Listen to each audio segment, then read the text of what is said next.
La Voz de América presenta. La Casa Blanca sopesa reforzar restricciones para solicitantes de asilo en la frontera sur. La ayuda a Ucrania sigue estancada en el Congreso de Estados Unidos a solo días del segundo aniversario de la invasión rusa. Tenemos cobertura especial desde Kiev. Además, un derrumbe en una mina ilegal en Venezuela deja más de 2 decenas de víctimas. Y el subsecretario adjunto de Estados Unidos para América Central hace un llamado a respetar la libertad de prensa en esa región.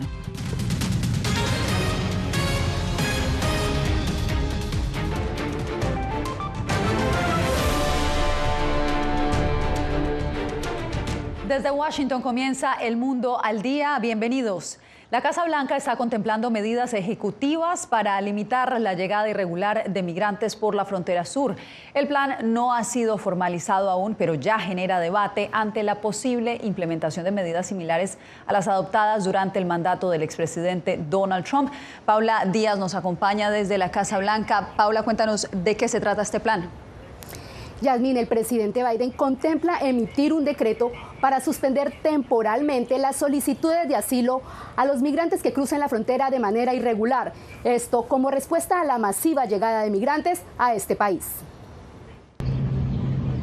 La Casa Blanca está considerando implementar a través de decretos medidas más estrictas en la frontera, dijeron a la agencia AP 3 personas familiarizadas con las conversaciones. Algunas medidas estaban en un proyecto bipartidista de ley fronteriza que fue bloqueado este mes por legisladores republicanos, incluyendo restringir las solicitudes de asilo para quienes lleguen a la frontera de manera irregular. Para poder expulsar a la gente rápidamente y limitar el asilo en la frontera. Otra medida que se considera es el cierre de la frontera a nuevas entradas en los casos en que más de 5.000 migrantes por día intenten cruzar en una semana o más de 8.500 lo hagan en el transcurso de un mismo día. Tenemos casos de asilo que realmente tienen fundamento y que tienen evidencias para poder comprobar su miedo de regresar a su país. Al mismo tiempo también vemos casos donde las personas realmente no tienen ninguna evidencia o ningún fundamento. Y también vemos casos donde las personas realmente no tienen la intención de solicitar el asilo. El análisis del equipo de Biden sobre la posibilidad de implementar estas vías evidencia la presión que enfrenta el mandatario en materia migratoria y fronteriza en este año electoral. Acciones cuestionadas por activistas proinmigrantes. Solo es algo por razones políticas que va a limitar artificialmente la entrada de inmigrantes, va a dificultar la habilidad de personas a pedir protección y los que... Todavía no es claro cuándo se concreten estas medidas ni cómo serán redactadas para que sobrevivan las impugnaciones legales. Yasmín. Paula, y justamente esta situación que inicia en la frontera sur se traslada a la ciudad de Nueva York, donde crece la inseguridad en los albergues de migrantes, riñas dentro y fuera del recinto, además de denuncias por acoso en los baños. Tienen en alerta a las autoridades. Ángela González nos tiene el reporte. Alejado de la ciudad y en la isla de Randall se encuentra el albergue para migrantes más grande de Nueva York y también el más peligroso según cuentan los propios huéspedes. Esta semana se registró una pelea con la policía al desalojar a un migrante y Jennifer Caoli, de origen colombiano y quien allí pernocta, dice que otros migrantes la acosan en el baño. Es miedoso. Yo para entrar al baño orinar lo tengo que levantar. Mami, eso aquí es una locura, Eso da miedo. Porque los haitianos se están metiendo a los baños a tocar a las mujeres. Entonces yo para entrar al baño orinar o cualquier cosa me toca levantarlo a él o me toca levantar a cualquiera que esté ahí cerquita a decirle que me acompañe, porque los haitianos son muchos, son más de población que nosotros. Entonces entran entre 7, 8 y lo cogen a uno en el baño a la fuerza. Ella y su esposo estuvieron 8 días en la calle soportando el frío luego de que fueran expulsados del refugio por una pelea por defenderla, según cuenta. Se me metió al baño a la fuerza y él se dio cuenta afuera y obviamente se metió a defenderme. Y fue también en este albergue donde a finales del mes de enero un migrante murió a manos de otro cuando fue apuñalado. Según el alcalde de la ciudad, en este albergue con capacidad para 3.000 personas, Los migrantes viven hacinados e irritables mientras esperan sus permisos de trabajo. Entrar o salir de la isla Randall requiere horas de espera y el toque de queda comienza a las 11 de la noche y termina a las 6 de la mañana. Estamos analizando todos los sitios, como lo hacemos todos los meses, para asegurarnos de saber dónde ha ocurrido un incidente y si es necesario realizar algún cambio en el plan de seguridad. En este albergue los migrantes duermen en camillas y están mezclados hombres y mujeres que no tienen niños. Ángela González, Voz de América, Nueva York.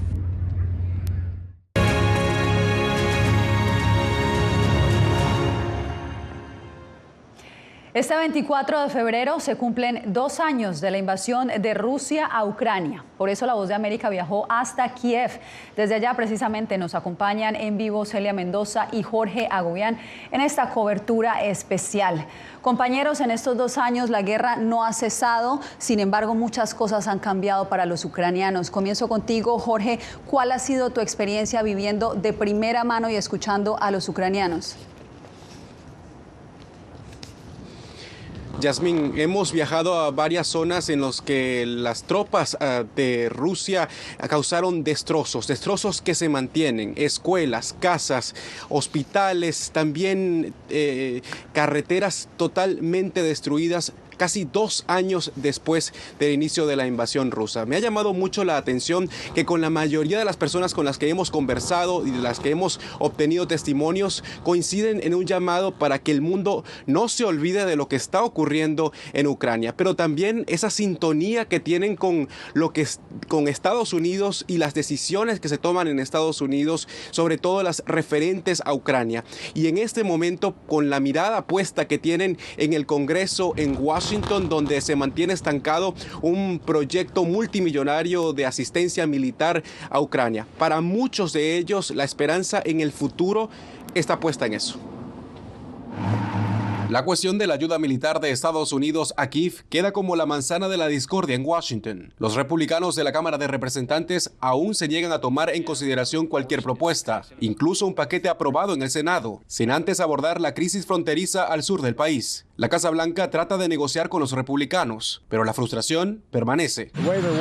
La forma en que están dejando de cumplir con nuestras obligaciones es simplemente impactante. Ucrania podría quedarse sin municiones y sistemas de defensas para finales de marzo, según las últimas estimaciones de funcionarios estadounidenses, algo que podría cambiar el rumbo de la guerra a favor de Rusia. En Kiev, el estancamiento de las ayudas se vive sin medias tintas. Que bloquean la ayuda a nuestro país, armas, equipos médicos y municiones militares, son cómplices de la destrucción del pueblo ucraniano. Van de la mano del presidente de la Federación Rusa, que intenta eliminarnos y le ayudan a hacer esto. En el frente de batalla, la realidad para los soldados ucranianos es cada día más difícil, según el propio presidente Zelensky. Y para algunos residentes, Ucrania seguirá adelante, incluso sin el apoyo de su principal aliado. Incluso si Estados Unidos no da nada, créanme, Europa no nos dejará. Todo irá bien y Ucrania ganará. Será difícil sin Estados Unidos, pero nada funcionará en Rusia. Entre tanto, la tensión entre Rusia y Estados Unidos se mantiene. El presidente estadounidense Joe Biden usó una expresión soez para insultar al presidente ruso Vladimir Putin durante un evento para recaudar fondos. El Kremlin dijo que los comentarios representan una enorme vergüenza. La vida aquí en Ucrania y en la capital, Kiev, se mantiene o sigue adelante, así como también esos estruendosos sonidos, las alarmas que suenan 1, 2 y hasta 7 veces en un mismo día, alertando que podría haber un ataque ruso en cualquier momento, lo que lleva a la gente a tomar una decisión de si ir a un refugio o no. Eso es también lo que hemos estado documentando y que también vamos a estar compartiendo en todas nuestras plataformas digitales. Así es, Jorge. Y Celia también me contaba hace algunos minutos que es significativo el momento que está registrando Izium, una ciudad de 50.000 residentes donde muchos de ellos desafían su propio temor por su necesidad de reconstruir su historia. Celia, cuéntanos. Así es, Yasmín, esta era la población que tenía antes de la ocupación rusa por más de 160 días. Esta comunidad vio a los miembros del ejército ruso tomar sus residencias, matar a sus vecinos, a sus amigos, ponerlos en fosas comunes. Y este es un sentimiento que desafortunadamente comparten con otros miembros de estas comunidades, inclusive muy cercano aquí a la capital, está Bucha. Por 33 días también enfrentaron esta situación. El dolor lo mantienen y es algo que comparte este país, que sigue adelante en medio de la guerra y que busca reconstruir, a pesar de que hay un temor profundo por parte de sus residentes de la posibilidad de que Rusia pueda avanzar. Esto mientras ya se sabe que ha logrado una gran batalla durante los últimos días. Avdiivka la ha tomado y esto le da fuerza al gobierno de Rusia en su propaganda y desde luego cae la moral de los residentes, pero aún así hay esperanza.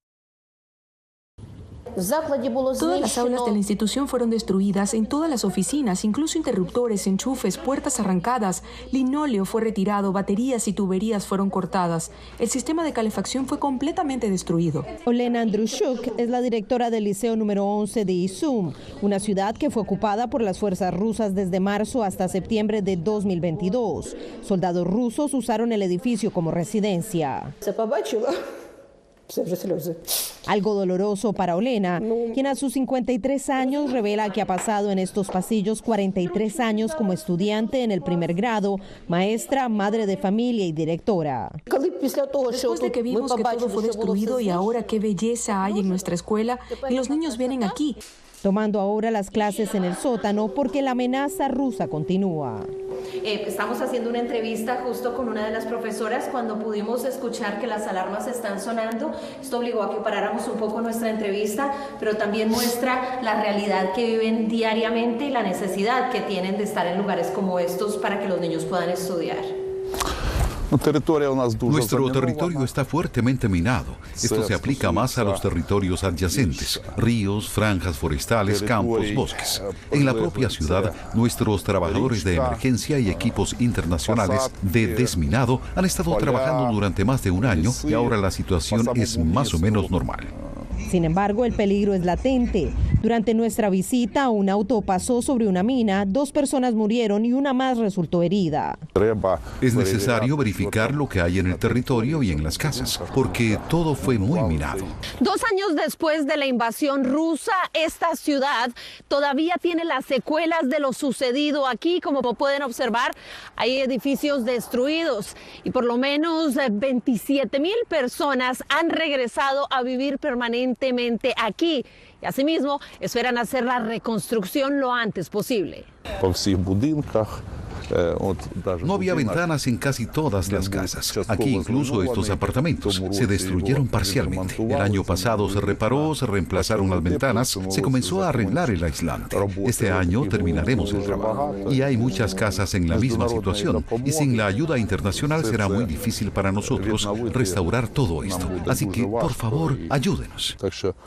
Una petición que se mantiene a lo largo de este país que entra en su tercer año en guerra. Y precisamente a esta hora las calles están vacías y esto, Yasmín, tiene que ver con el toque de queda que se ha impuesto desde el inicio de la guerra, cuando empezaron esta nueva normalidad. La capital desde las 12 de la noche hasta las 5 de la mañana no tiene a nadie en las calles, a menos de que tengan un permiso especial como lo tiene la prensa. Trágicas experiencias las que han tenido que soportar los ucranianos en estos 2 años. Gracias a ustedes dos por recoger esos testimonios. Eran Jorge Agobián y Celia Mendoza, los enviados especiales de La Voz de América en Ucrania. Y usted recuerde que puede seguir nuestra cobertura de nuestros enviados especiales escaneando el código que está viendo en pantalla en unos minutos. También nos puede seguir estas historias en www.vozdeamerica.com. Y lo que estamos viendo aquí es el llamado de la madre del ex líder opositor ruso Alexei Navalny, Ludmila Navalnaya, quien aseguró este jueves que está enfrentando una fuerte presión del gobierno ruso para celebrar un sepelio de su hijo de forma secreta. Ella se niega. El ex líder opositor Alexei Navalny falleció esta semana en prisión y su cuerpo no ha sido entregado. Entre tanto, en San Francisco, el presidente Joe Biden expresó personalmente sus condolencias a la viuda y la hija de Navalny. Un derrumbe en una mina de oro en Venezuela ha dejado al menos 16 muertos y más de una decena de heridos. El yacimiento de Bulla Loca operaba de forma irregular desde hace 6 meses en el sur del país caribeño. Álvaro Algarra nos amplía.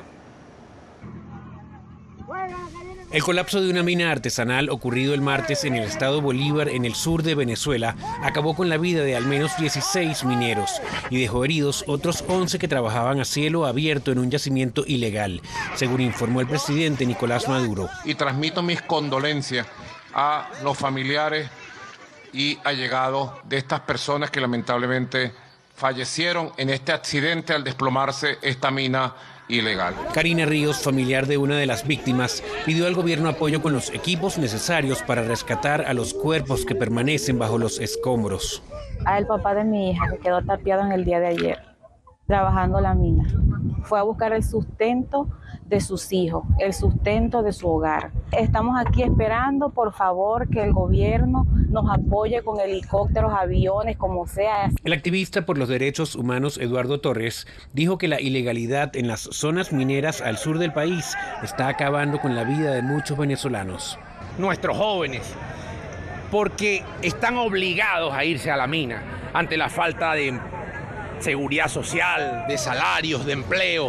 Esos son muchachos, hombres y mujeres de muy poca edad que se ven obligados a ir a esa mina, donde, por cierto, de acuerdo a los estudios de la UCAP, lo que hay allí es esclavitud moderna, lamentablemente. Los heridos fueron trasladados hasta la capital del estado, Ciudad Bolívar, a unos 200 kilómetros de la mina, donde trabajaban aproximadamente 200 personas. Álvaro Algarra, Voz América, Caracas.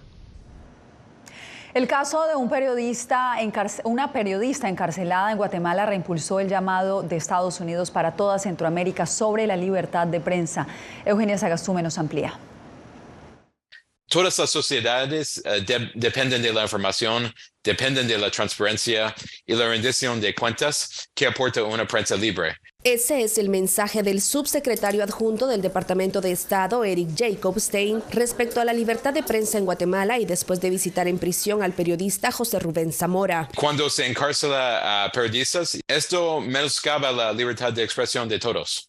La preocupación del gobierno de Estados Unidos se da por el retraso del proceso, porque después de 1 año y medio de haber sido capturado, Zamora sigue en prisión preventiva enfrentando 2 casos. Uno donde es acusado de lavado de dinero, por el cual ya recibió una sentencia que posteriormente fue anulada, y un segundo proceso por obstrucción a la justicia, por el cual aún está pendiente de determinarse si va a juicio. Hacerle saber a Zamora que los Estados Unidos lo apoya. Jacobstein asegura que las condiciones penitenciarias para el periodista han mejorado tras la llegada del gobierno del presidente Bernardo Arévalo, con quien recalcó se tiene un buen inicio. Tenemos una relación excelente con el nuevo gobierno. Para el analista Edgar Ortiz, el apoyo internacional es un respaldo importante, pero el presidente Arévalo tiene mucho por hacer. La gestión, ya la gobernanza, ya es algo propio del presidente Arévalo y es algo que él tiene que definir. El subsecretario reafirmó el respaldo al gobierno en temas de lucha contra la corrupción y seguridad ciudadana. Eugenia Sagastume, Voz de América, Guatemala. La guerra de narcos en México estaría amenazando las próximas elecciones generales de México. Organizaciones alertan sobre su posible influencia en los comicios.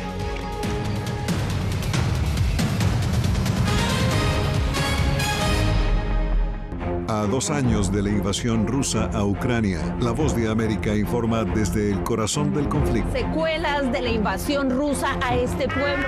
De hecho, es la segunda vez que suena la alarma en el día de hoy. Siga los pasos de nuestros enviados especiales desde Ucrania, Celia Mendoza y Jorge Agobián, muy pronto en una nueva cobertura especial. Tratar de reducir los ataques, en especial de misiles. Aquí desde Ucrania las pueden encontrar en @Voz de América en todas nuestras plataformas digitales y redes sociales.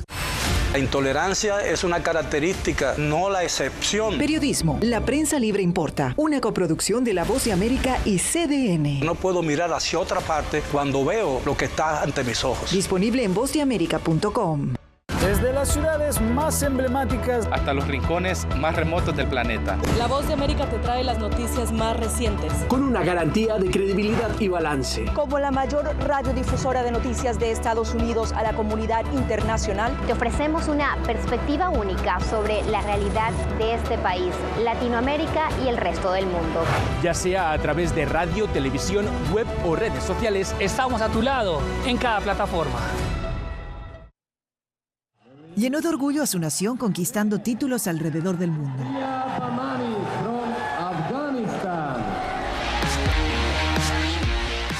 Sin embargo, como mujer que desafía las expectativas de género en Afganistán, su vida, triunfos y carrera están ahora en grave peligro. Rompiendo un tabú. Ahora, en todas las plataformas de La Voz de América. El crimen organizado asesinaba a los chicos y luego cremaba los cuerpos. Periodismo, la prensa libre importa, una coproducción de La Voz de América y Latina. Así que es complicado hablar acá de libertad de expresión. Disponible en vozdeamerica.com.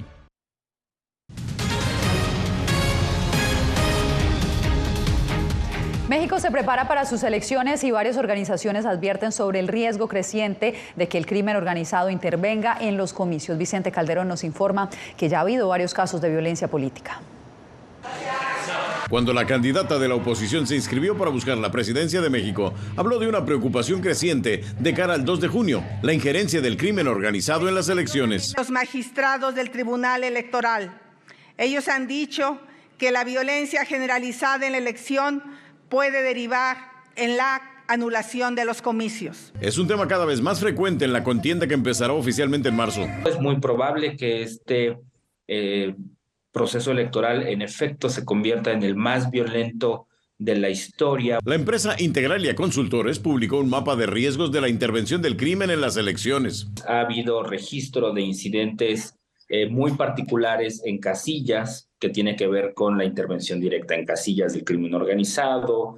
Ubicó a Guerrero y Michoacán, donde distintos cárteles controlan amplios territorios como estados de muy alto riesgo, pero también resaltan entidades fronterizas con Estados Unidos, como Sonora, Tamaulipas y Baja California. Nomás eso nos faltaba, ¿no? Después de toda la violencia que vivimos todos los días en nuestras ciudades. La organización Data Cívica contabilizó 5 asesinatos de candidatos o aspirantes a cargos de elección popular tan solo en el mes de enero del 2024 en toda la República Mexicana. 50 ONGs anunciaron que es uno de varios focos rojos. Destacamos los riesgos de la elección ante la presencia o la intervención del crimen organizado. Vicente Calderón, Voz de América, Tijuana. Al volver, el asesinato de una joven hispana se convierte en esperanza para otras mujeres. La historia después de la pausa.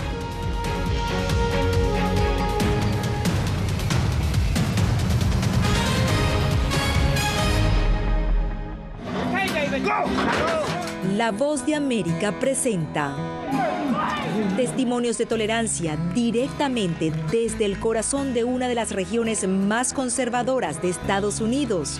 Historias de personas determinadas a derribar estereotipos, viviendo de manera auténtica en el hogar de los valientes. Encontraron su libertad. Disponible en todas las plataformas de La Voz de América. Nosotros no somos ninguna oposición. La prensa no es ninguna oposición. Periodismo, la prensa libre importa. Entonces hay un poco de tema también de amenazas, ¿no? Disponible en vozdeamerica.com. Desde las ciudades más emblemáticas hasta los rincones más remotos del planeta. La Voz de América te trae las noticias más recientes. Con una garantía de credibilidad y balance. Como la mayor radiodifusora de noticias de Estados Unidos a la comunidad internacional, te ofrecemos una perspectiva única sobre la realidad de este país, Latinoamérica y el resto del mundo. Ya sea a través de radio, televisión, web o redes sociales, estamos a tu lado en cada plataforma. Soy Néstor Aguilera, corresponsal de La Voz de América en el Ecuador. Informar sobre la realidad de un país exige una alta dosis de responsabilidad periodística, más aún cuando las noticias evolucionan a cada instante. Aquí en La Voz de América encuentras noticias veraces, precisas y balanceadas. Valores profesionales que me motivan a trabajar día a día para informarte de manera profunda sobre los temas que más impactan tu vida diaria.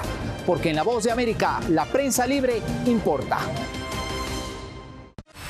El periodismo definitivamente necesita ser libre. Periodismo, la prensa libre importa. Una producción especial de La Voz de América. La libertad se la da el Estado y la responsabilidad la asume uno. Disponible en vozdeamerica.com.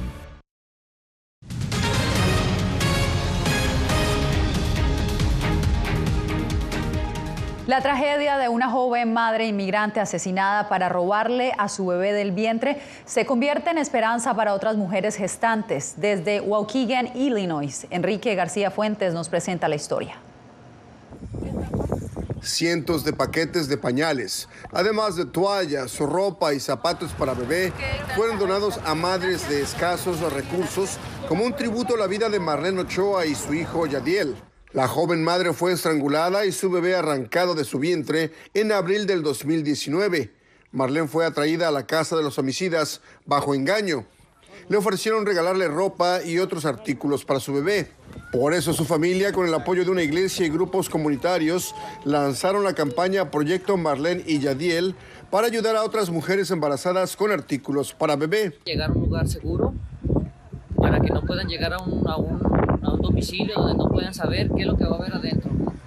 La intención, dicen, es ayudar y evitar que mujeres embarazadas, principalmente inmigrantes, arriesguen sus vidas con desconocidos y en lugares extraños. Esto es de enseñar que tenemos que sembrar hoy en día una semilla de amabilidad. Clarisa Figueroa y su hija Desiree fueron acusadas de homicidio en primer grado. Piotr Bobak fue acusado de encubrir el crimen. Él ya fue enjuiciado, sentenciado y puesto en libertad. Hace unas semanas, Desiree confesó haber ayudado a su madre Clarisa a estrangular a Marlene para sacarle a Yadiel del útero de Marlene. Ahora Desiree testificará en contra de su propia madre a cambio de una sentencia de 30 años. El bebé de Marlene, Yadiel, falleció meses después. Clarisa Figueroa había dicho que Yadiel era su hijo.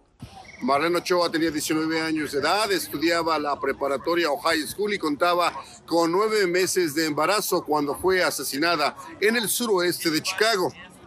Enrique García Fuentes, Voz de América, Waukegan, Illinois. Hacemos una breve pausa y ya regresamos. Llenó de orgullo a su nación conquistando títulos alrededor del mundo.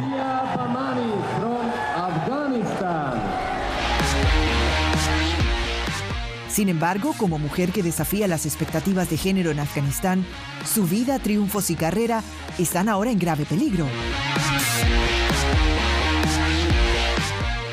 Rompiendo un tabú. Ahora, en todas las plataformas de La Voz de América. Que empiecen a callar a periodistas, que empiecen a callar medios. Periodismo, la prensa libre importa. Una producción especial de La Voz de América. Porque al final lo que está en juego no solo medios de comunicación, sino la democracia de un país. Disponible en vozdeamerica.com. En medio de la guerra, una mujer debe enfrentar su embarazo sola mientras su esposo lucha por defender a su patria.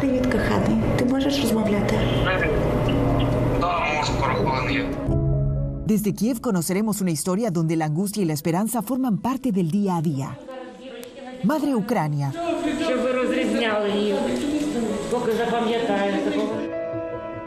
Disponible en todas las plataformas de La Voz de América.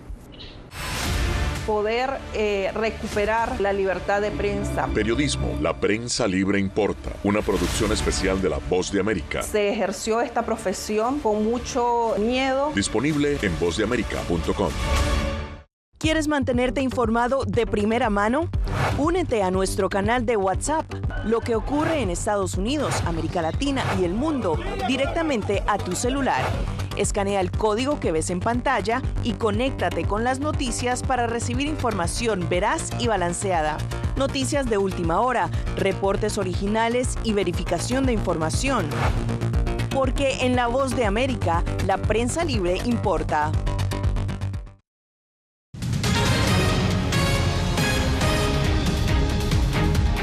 Un alunizaje que hará historia busca lograr hoy jueves la compañía Intuitive Machines. Si logra posarse en la Luna, esta nave espacial robótica llamada Odysseus se convertirá en el primer vehículo estadounidense en llegar a la Luna en más de 50 años, desde que lo hizo Apolo 17 en 1972. Ese también sería el primer vehículo comercial en pisar el satélite lunar de la Tierra. La misión es determinante, pues allanaría el camino para que la NASA lleve nuevamente astronautas a esta misma área lunar a fines de esta década. Con estas imágenes nos despedimos por hoy. Gracias por acompañarnos.